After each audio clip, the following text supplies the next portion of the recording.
Hey everyone, so I've been experimenting with the saddle stitch recently to basically better understand how it works.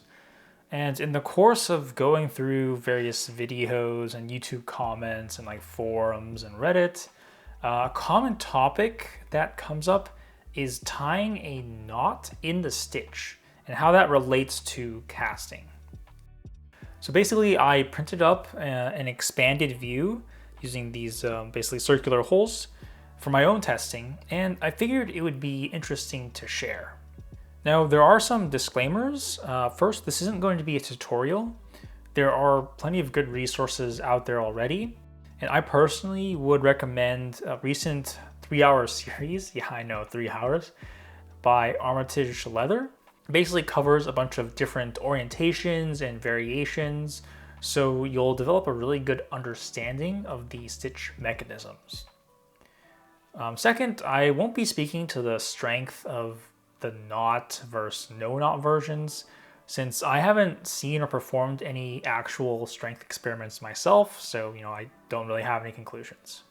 Now, to simplify the talking points, I'm going to focus on one variation of the saddle stitch. Basically, I'm going to use a pony. I'm going to stitch from front to back, where basically I take my left needle first, insert it into the hole, and I bring my right needle under.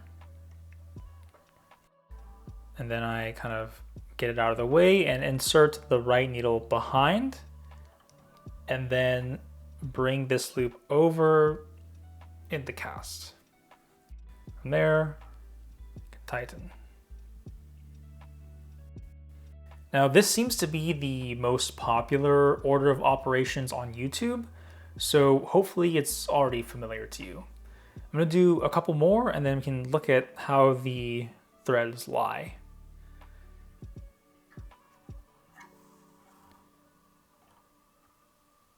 Cast.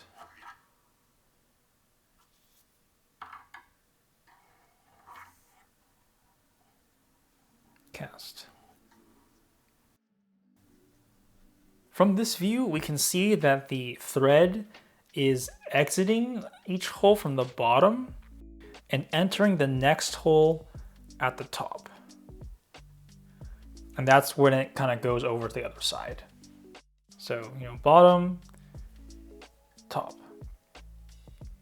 And this is essentially what the casting achieves. So to focus, to do another stitch where I focus on the casting, so if I put this blue needle in right here, we can see that this loop is under the blue needle.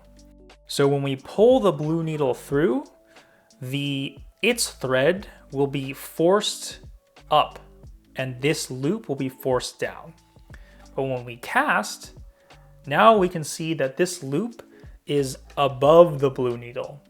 So when we pull the blue needle through, that thread will be forced down and it will in turn force this loop up. So if we see that, we see that this blue thread from the blue needle is below this beige thread. So basically, the casting is there to move the stitch, the thread in the stitch up or down, depending on if you cast or not. And so you can use this to get a consistent look in your stitch. Now, if you change directions, like orientations, or if you change right hand going in first instead of left, you may or may not need to cast. As I mentioned, the Armitage Leather guide goes over all these factors in a lot more detail. We can also see that with this method, there's no knot in the stitch, right? It's just these two threads kind of passing over each other. There. I think this will be the best way to display. See, there's not an overhand knot in this stitch. And similarly, there's not an overhand knot in this hole or this hole.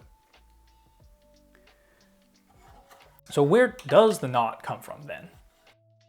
Well, one way is to just cast twice. So to demonstrate that, let me adjust this a little bit.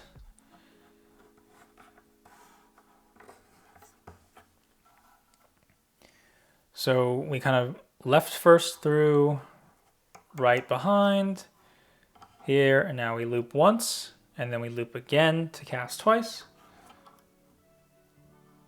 And now we can see that there is this overhand knot. But I actually haven't seen any guides do it this way.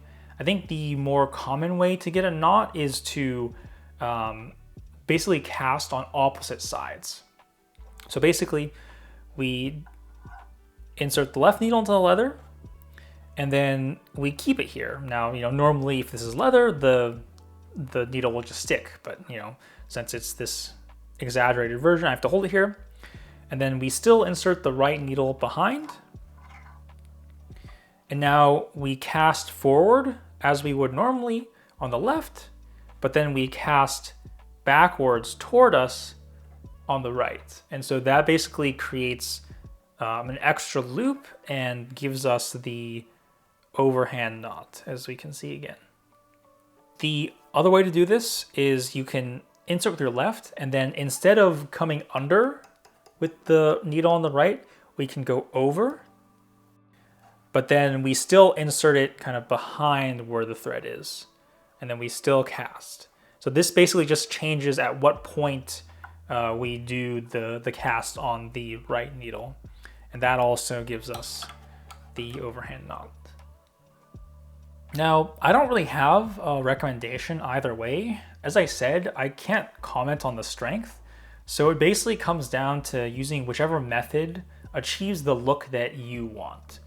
It is worth experimenting though.